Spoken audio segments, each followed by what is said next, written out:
the matter, David? I'm taking a shortcut before.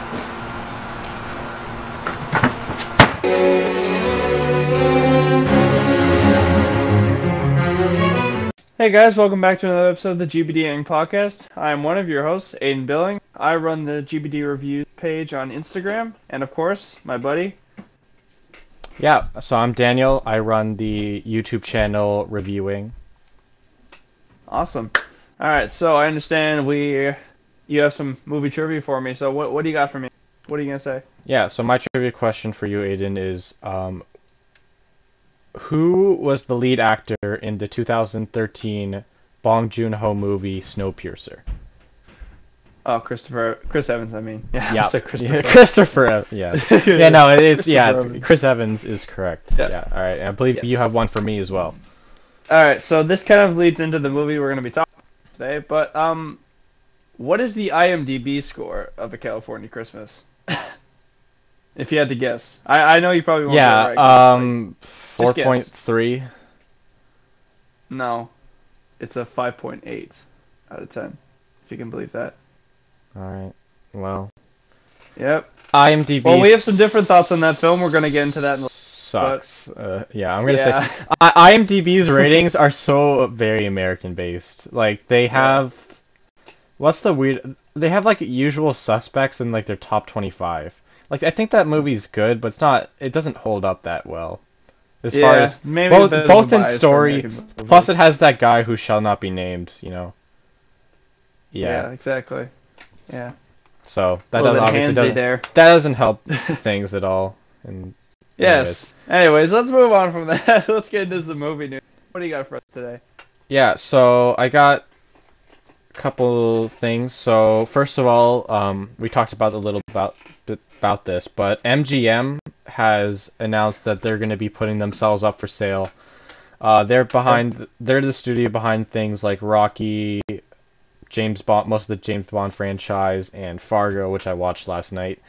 But yeah, they're selling like the entire studio and their film library for $5 billion. It's a lot of money. Whoever picks it up, they're certainly going to get a lot of bang for their buck. I mean, like that's a studio with a lot of history there, like you just mentioned. And I mean, like it won't be the first studio to be probably bought out by a major corporation. Like I think I touched on this with you a bit earlier. You got like Columbia was bought out by Sony, and I think like there's a few. I think some soft drink company bought out another studio, but I can't remember which one. But all right, yeah.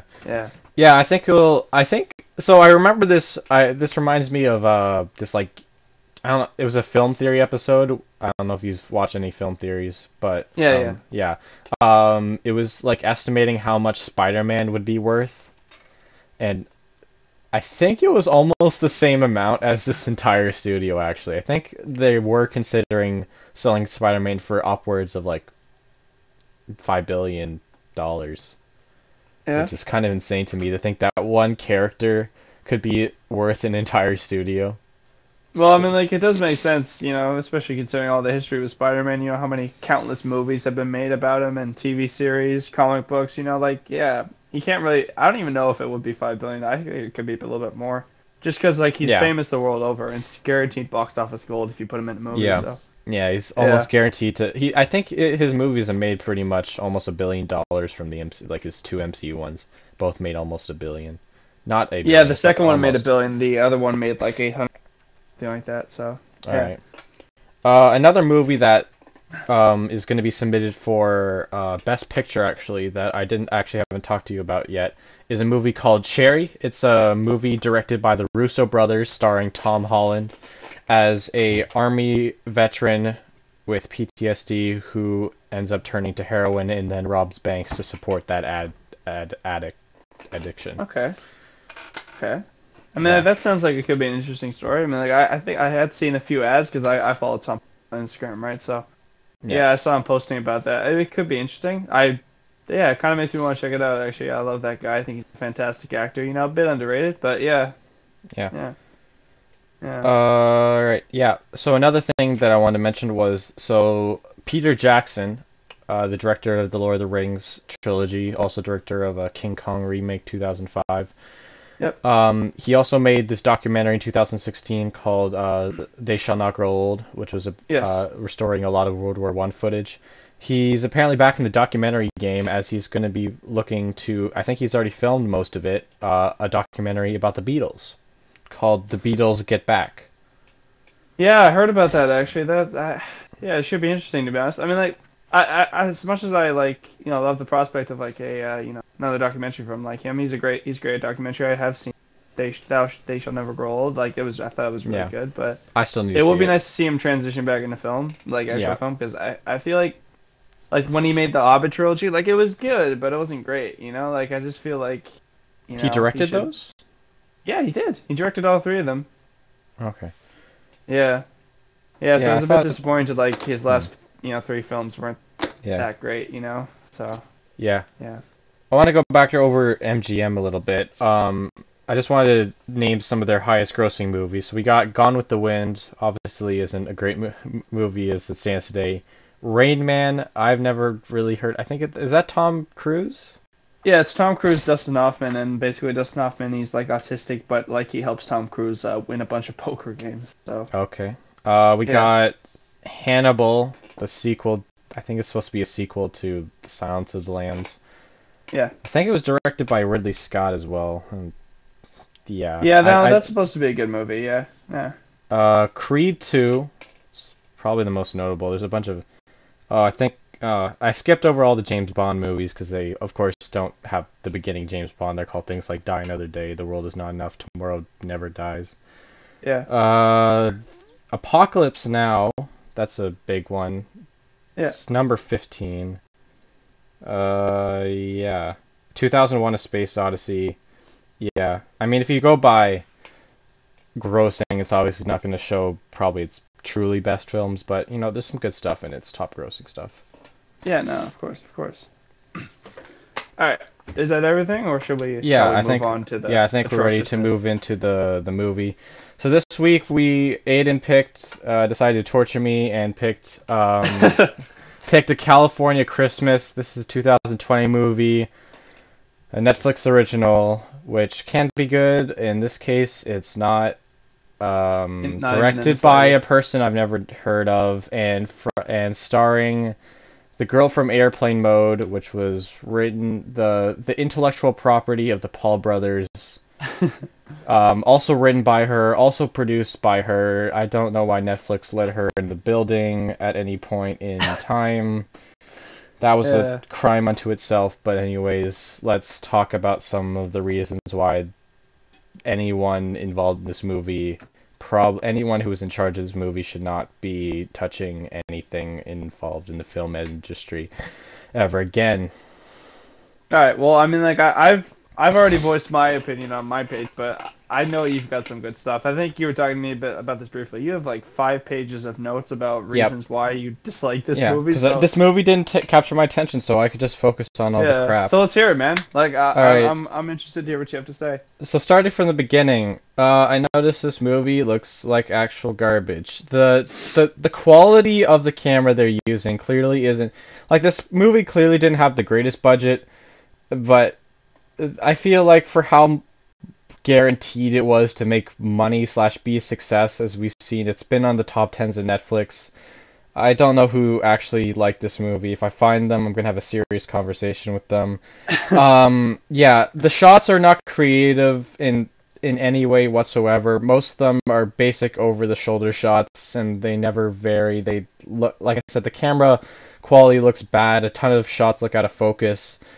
But what really sold me that this movie was not going to be a visual experience is in the first scene, there's this like boardroom of people, and then there's like Joseph and her mom, and they're talking, and it looks like he's behind green screen when they're trying to show the cityscape behind him. It's like, I don't think they could get an actual office. I'm pretty sure they used like some random studio production fabrication thing.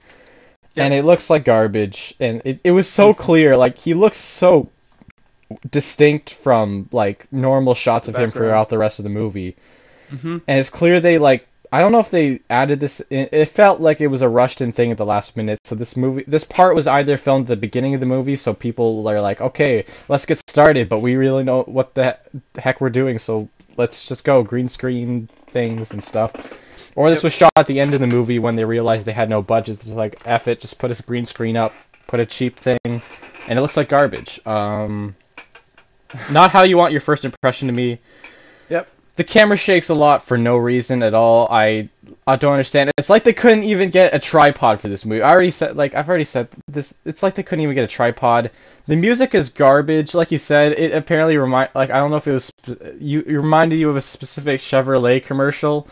Yeah. One of them, and it's just that's kind of insane. Yeah. The butler, quirky indie music, honestly, throughout the whole thing. That was about it. And if you can believe it, someone from American Idol is in the cast, just thrown in for no reason. So, yeah. Should have had them sing instead of this, anyways. Well, she did sing. She was the lady at the bar with the piano. But really? Yeah, that was her. Oh, the song was terrible though. That's what sucks. I know. The song was horrible. She made it very far, but yeah. Yeah. Huh. Yeah. The butler. Yeah. So the two characters I probably have the most gripes with are like the butler character and the Yeah, unfortunately that's the Mexican gamer. I guess is his entire personality that they give him. His name is his name is Manny. Let's. Yeah. I don't know if anyone deserves a name in this movie, but whatever. But their acting in specific is garbage. A butler character should be like a charming guy. This guy is just so deadpan. He doesn't give it shit anytime. He's just like, oh yeah. And honestly, clean the car, like those sir. two scenes, the scenes where those two are together. Honestly, is it just me or does it feel like it's like from a completely different movie? It does. I don't know what that doesn't belong. Like the tonal shifts in this movie, it's just so strange because you got like your quirky like best friend type of relationship with like the butler and then like Manny, right? But then you go back to this. It's soap opera level drama with like the two main leads. Yeah, it's like they're trying to go between a sitcom and a soap opera this entire movie, and neither work. Yeah, and I'm pretty sure, if I'm not mistaken, that those two, like the two main actors, are dating in real life. Really? So it makes it equally as frustrating. Yeah, like when I was looking up the movie and I was checking out images for like my review, I saw like a ton of pictures of them together, just doing stuff, like doing a couple of things in real life. So I mean, like I they don't have like complete like Wikipedia pages or like IMDb pages, so I can't really check it out to be sure. But yeah, it would be really funny if a real life couple couldn't play convincing couple on screen. Yeah, like I don't know how to feel about that. Like their interactions felt okay, but like the stupid cliches they kept throwing in completely made it dead. The stupid when he's supposed to get the feed and it drops and we run into each other. Whoa. Oh yeah. Sorry about that. Not like the movies try. Just, a lot of shots are out of focus in this movie, specifically this one in the bar. I don't know what's trying to focus on. It's when the girl and the singer are just standing there after she's like, get out of the bar. So yeah, they try to bait you with these like cute and tragic characters. So there's like supposed to be the charm of the Manny and the butler, and then the sister who gets to who's literally pointless. You take out the sister in this movie, it doesn't change at all. It changes literally nothing.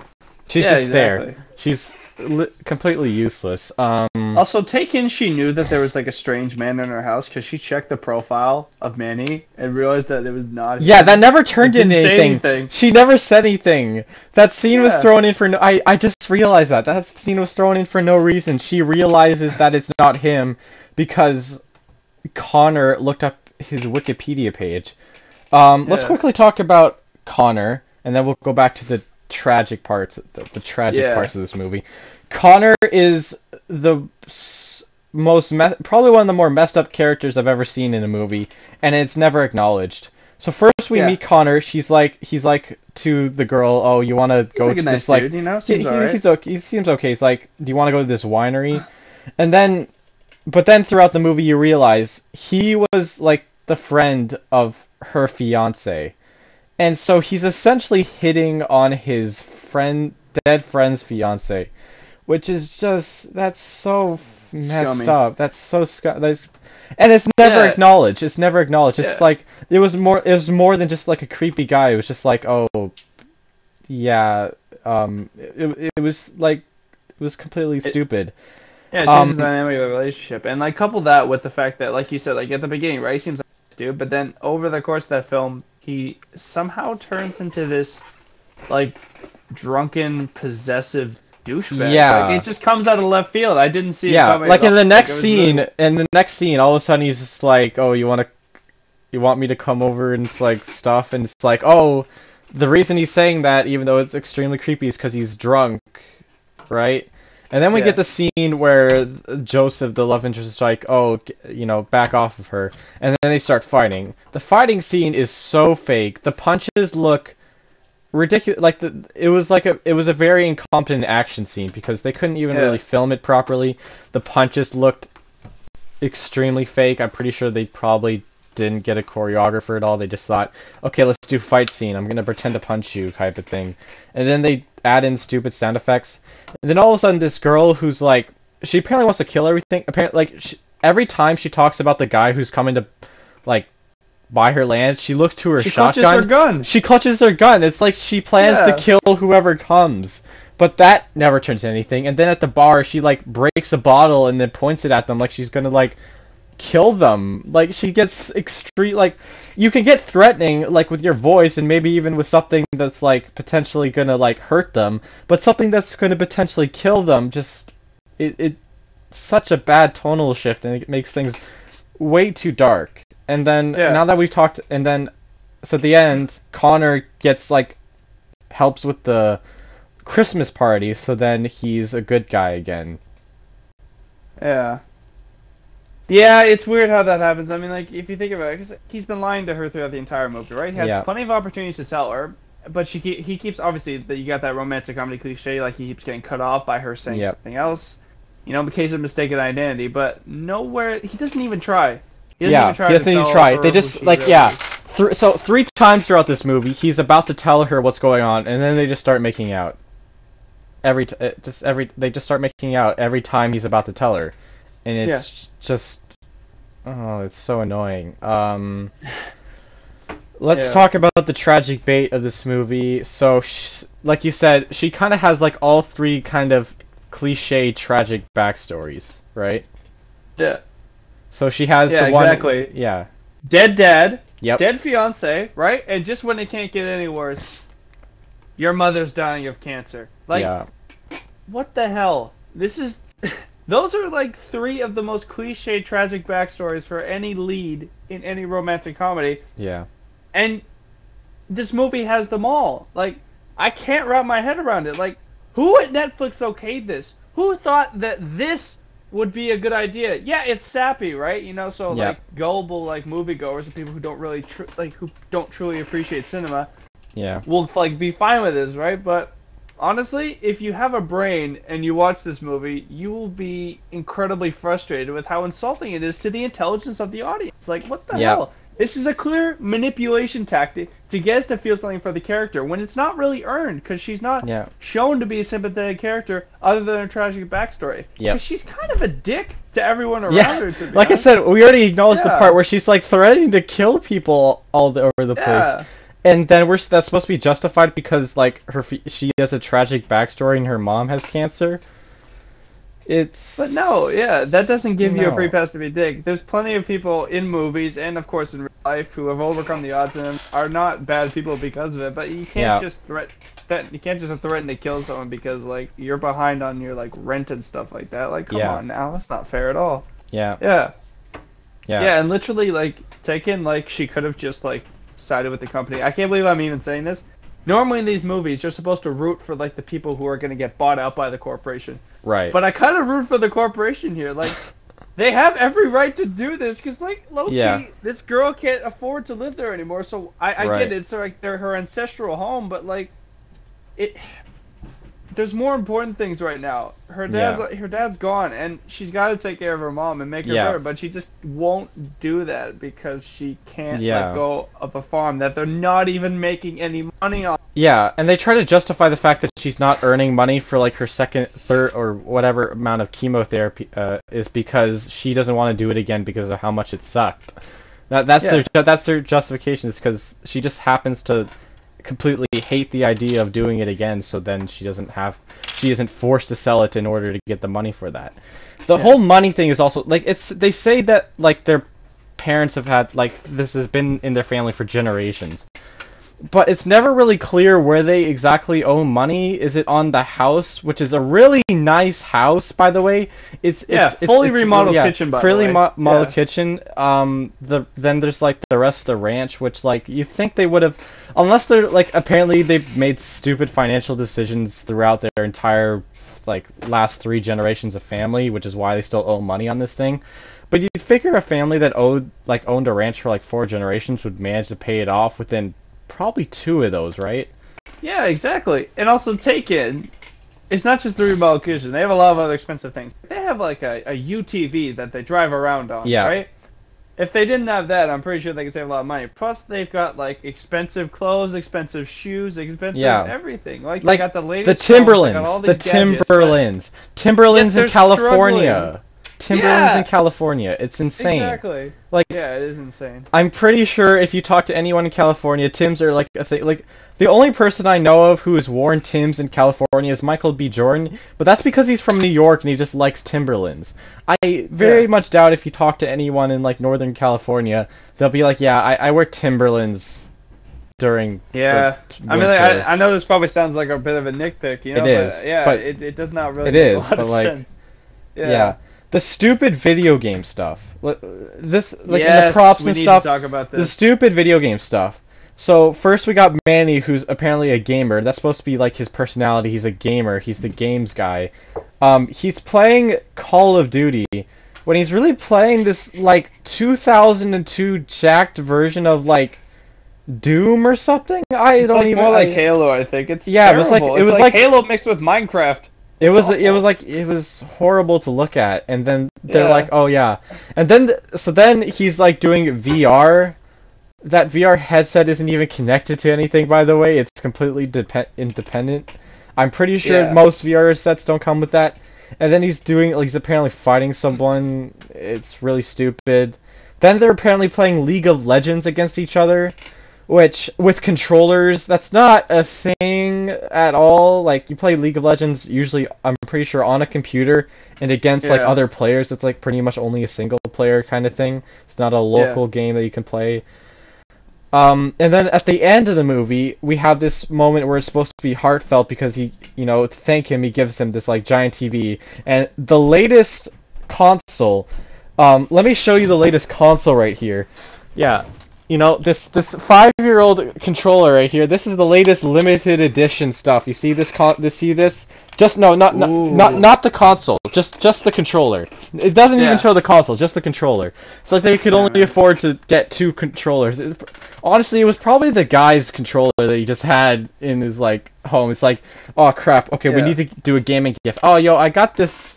Yo, I have my PS4 back home. It's like, oh, okay, come on. Because it's so clear this wasn't filmed in 2020. Because if it was, like, actually 2020, it would have been the PS5 or something more realistic. But, of course, they couldn't do that. And pretended, like, limited edition. That's like, it's a gold controller. I could buy that from Best Buy right now. If I wanted to. Now, Daniel, as frustrating as that is, I think there's something that's even more frustrating for both of us. And that is the lack of connection to Christmas, okay? This is a Christmas movie, right? Yeah. Supposedly. So, like, where's the connection to Christmas? So, like, there's a countdown to Christmas throughout the movie, right? But aside from that, that's it. There's barely any Christmas music. It felt more like it would be a countdown to, like, a terrorist attack or, like, a tragic happening. That's what it felt like. They randomly... So they, like, include the girl baking this dessert, and it has, like, oh, red and green sprinkles... Christmas time, random Christmas lights on his trailer. It's Christmas time. Oh, man. Yeah, that's all I can remember. There's a couple other, the random Christmas lights. Oh yeah, the search thing that he's using is so stupid. It doesn't have a brand or anything. It's like they couldn't use Google, I guess. It's really dumb. Yeah. Also, one other thing I forgot to mention. The fruit by the foot. He's taking phone calls, right? Yeah. Yeah. Oh, the speakerphone. He's on his lock screen.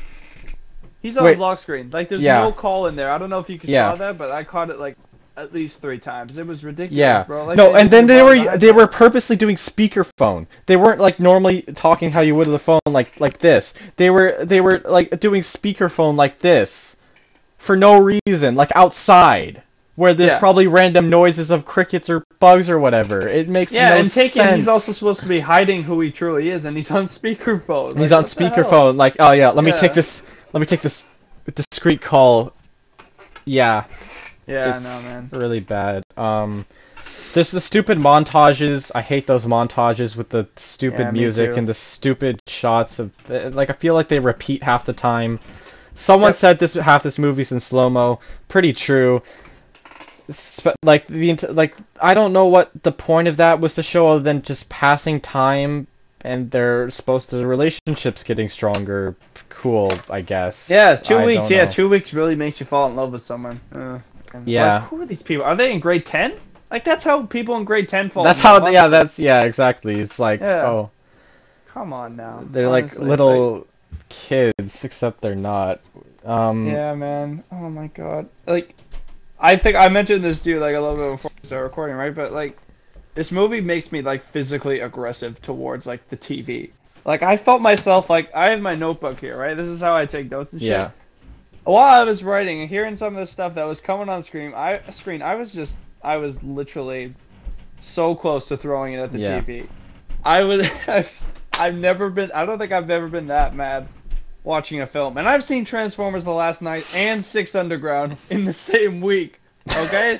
That's gotta put it in perspective right there, honestly. It's oh my god. Yeah. What were they thinking? Like I don't know. I can't wrap my head around that. So I wanted to quickly talk about the faith aspect of this movie. It's really bad. It's pretty minor, but it still kind of offends me personally because as a Christian, it doesn't make any sense. So they're like they have the crosses, you know, they're Christian. They pray at the table. They're Christian, and then when important conversations and things that happen that include things that involve faith, like death, they don't mention it at all. There's the part at the end where like they have sex. You're not supposed to do that before marriage, but that's just completely ignored. They don't even like acknowledge that rule kind of even exists. It just that doesn't happen. It just ignores that.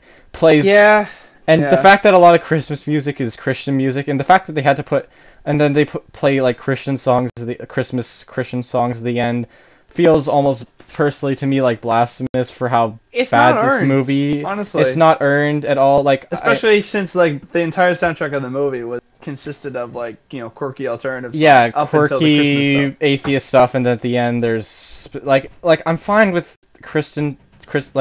I'm normally fine with like Christmas songs and Christian songs often go together in that kind of context. In this case, I wanted it to not at all because this movie didn't deserve that. I would like just play Mariah Carey and get the fucking thing over with, frankly, kind of thing. The movie tries to...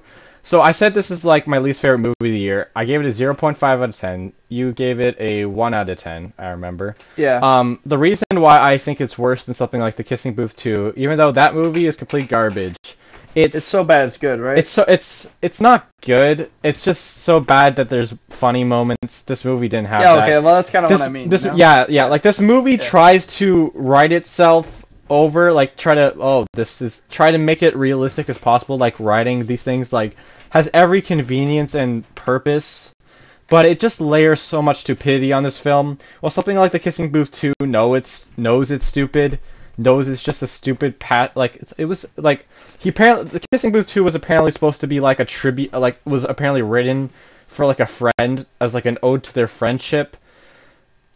If that was me, if I was the friend, I would be very sad. I would be crying that my friend made this movie as an ode to her friendship, and it's that bad. But the point is, it's like someone with short-term memory loss wrote it. Most of the plot lines don't come together at the end. Yeah. And like they don't try to explain stupid stuff. Yeah. Which is why I think it's better than this movie. This movie tries to like overwrite itself, and it just becomes really stupid. Yeah. No, I know what you mean. Okay, there's two okay parts to this movie. Some of the acting isn't completely garbage. I think the the guy is pretty bad. The girl is probably the best. That's not a compliment, really. But she's just bland. She's bland most of the time. When she's crying, it did feel like was emotional. I wasn't angry at that. I don't know. Maybe I just don't know real crying when I see it because I thought James. Maybe she was I said the same thing about I said the same thing about James Corden. Yeah. So maybe I literally don't know what the heck I'm talking about. Yeah. But yeah, there's also that transition where it's like you have to shovel the cow and then it's about to say shit and then they just do the mooing sound. I thought, hey, that's like sort of kind of smart. It's like a F grade Edgar Wright transition type thing. Yeah. You know, that's not completely horrible. The hospital thing that they go to looks completely fake. It looks like just this random brick building, like it's definitely a church. 100%. like a small it's like a small Jehovah's Witnesses. It's like a church that only takes like 20 people, and then they slapped a sign that says ER. It's like, yeah, that place is definitely taking, real patients.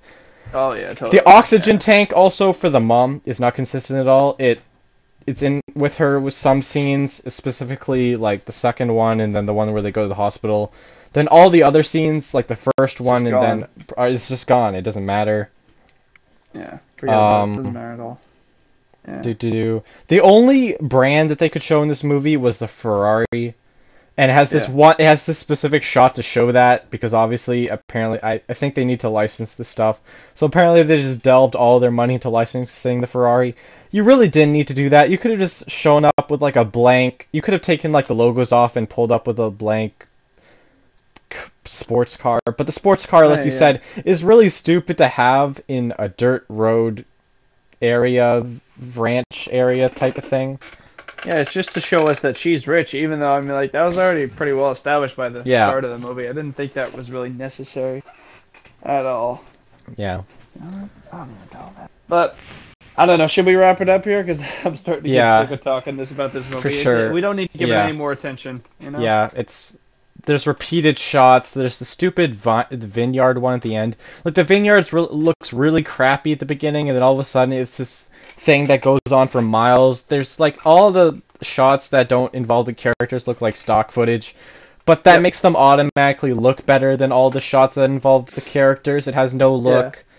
Has that random thing where like the mom signs over the property to the girl, so therefore it's the girl's decision whether or not to sell the ranch. And then it's got that stupid wine thing where the wine guy doesn't like I don't know wine people.